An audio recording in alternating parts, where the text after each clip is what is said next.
So hello friends, कैसे हैं आप लोग। आज की वीडियो में बात करने वाले हैं एंडोक्राइन ग्लैंड्स एंड हार्मोन के बारे में। चलिए शुरू करते हैं। इसका हिंदी मतलब हो जाएगा अंतःस्रावी ग्रंथि एवं हार्मोन।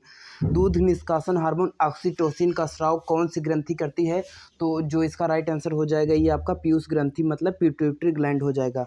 माँ और शिशु के मध्य मध्य गले लगना, चूमना किस हार्मोन को स्राव मतलब प्रेरित करता है? तो इसका जो राइट आंसर हो जाएगा आपका ऑक्सीटोसिन हो जाएगा। ये वाली लाइन देख लो, इंपॉर्टेंट है। एसएससी, रेलवे, आईएएस जैसे एग्जाम में भी ऐसे प्रश्न पूछे जाते हैं। चलिए देखते हैं कौन सा है। बहुत वेरी इंपॉर्टेंट लाइन है। मानव शरीर में परावटु ग्रंथि से स्रावित होने वाला परावटु हार्मोन रक्त में कैल्शियम और फॉस्फेट की मात्रा विनियमित करता है, रेगुलेट करने का काम करता है। चलिए नीचे देखते हैं। अरे यार सॉरी, चलिए ठीक है, कोई दिक्कत नहीं है। किस हार्मोन में आयोडीन उपस्थित होता है? तो आपका राइट आंसर थायरोक्सिन हो जाएगा। ठीक है।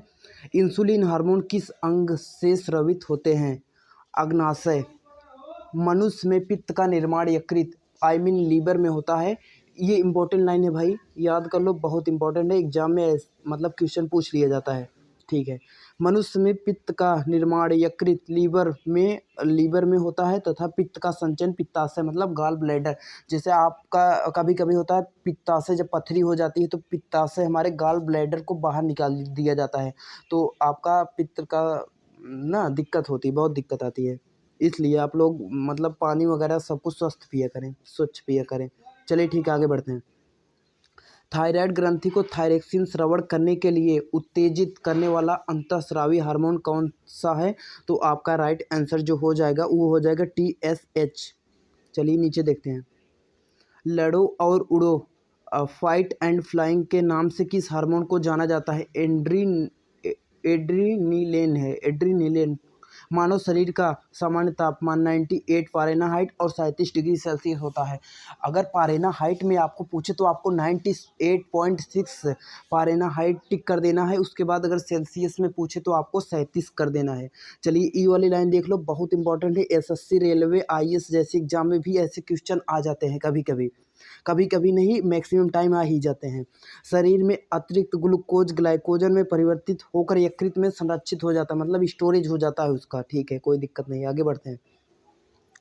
शरीर में कौन सी वाहिनी है अंतःस्रावी ग्रंथियां होती हैं? देखिए थोड़ा हम धीमे ले चल रहे हैं आपको, आप लोग इन प्रश्नों को याद कर लो, क्योंकि एग्जाम में ऐसे क्वेश्चन आ जाते हैं। चलिए ठीक है। पशुओं के थनों में दूध उतारने के लिए किस हार्मोन का इंजेक्शन लगाया जाता है? तो ये ऑक्सीटोसिन हार्मोन का, जैसे मतलब ऑक्सीटोसिन का इस्तेमाल किया जाता है, हार्मोन का।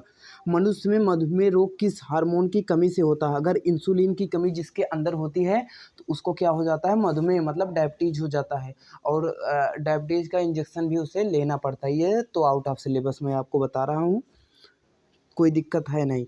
अग्नाशय अग्नाशय मतलब पेनक्रियाज को पाचन रस के उत्पादन के लिए उत्तेजित करने वाला हार्मोन कौन सा है? सिक्रेटिन है। कौन सा है? सिक्रेटिन। यदि अग्नाशय में कोई विकार उत्पन्न हो जाए तो इंसुलिन में ग्लूकागान का निर्माण नहीं होता है। ये लाइन इंपॉर्टेंट कर लो। अगर आपके अग्नाशय मतलब पेनक्रियाज में कोई विकार, कोई रोग उत्पन्न हो जाता है तो आपका जो इंसुलिन है, ग्लूकागान का निर्माण बंद हो जाएगा। ठीक है, कोई दिक्कत नहीं। कौन सी ग्रंथि वृद्धि हार्मोन का रिसाव करती है? तो आपका राइट आंसर पीयूष ग्रंथि हो जाएगा। ये वाली लाइन एग्जाम में पूछी जाती है, इसलिए इसको अंडरलाइन किया गया है। याद कर लो, बहुत इंपॉर्टेंट है, आपके एग्जाम में पूछ सकता है। एड्रेनलिन हार्मोन के स्रावित होने से हृदय गति बढ़ जाती है। जो हमारा हार्ट होता है उसकी जो स्पीड होती है वो क्या होती है? इंक्रीज हो जाती है, उत्तेजना आ जाती है, एक्साइटमेंट का अनुभव होने लगता है। ठीक है, चलिए देखते हैं आगे। मानव शरीर में सबसे छोटी अंतःस्रावी ग्रंथि कौन सी है? तो आपका पिट्यूटरी ग्लैंड हो जाएगा, मतलब पीयूष ग्रंथि हो जाएगा। हार्मोन की अनियमितता के कारण होने वाला रोग को क्या कहा जाता है? कार्यात्मक रोग मतलब फंक्शनल डिजीज आप इसे बोल सकते हैं इंग्लिश में। कोई आपको इंग्लिश मैन नहीं बनना है। अगर मैं एक आध बार इंग्लिश ना बोलूँ तो आपको सोचना नहीं है कि मतलब किस लिए नहीं बताया। ठीक है, आगे बढ़ते हैं। ये इसमें क्या लगी, ये वाला छोड़ रहे हैं, इसमें थोड़ा मिस्टेक लग रहा है।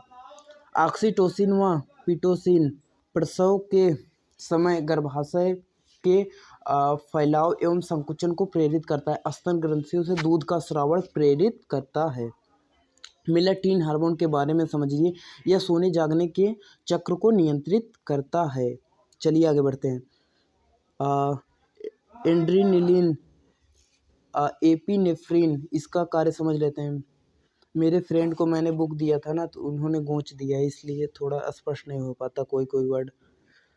हृदय स्पंदन, रुधिर दबाव व श्वसन का नियमन, शरीर को युद्ध या पलायन के लिए तैयार करता है। ठीक है।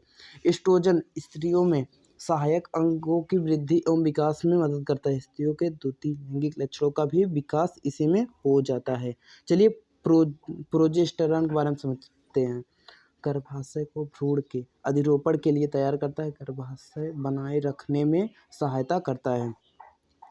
टेस्टोस्टेरोन पुरुष के सहायक प्रजनन अंगों की वृद्धि व विकास करता है। पुरुषों में द्वितीय लैंगिक लक्षणों का भी विकास होता है। ठीक है। रेनिन समझ लो क्या होता है।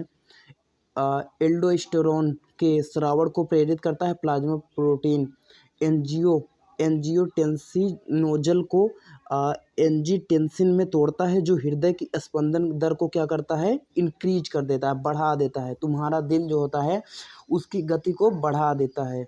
कौन सा? एल्डोस्टेरोन। चलो ठीक है।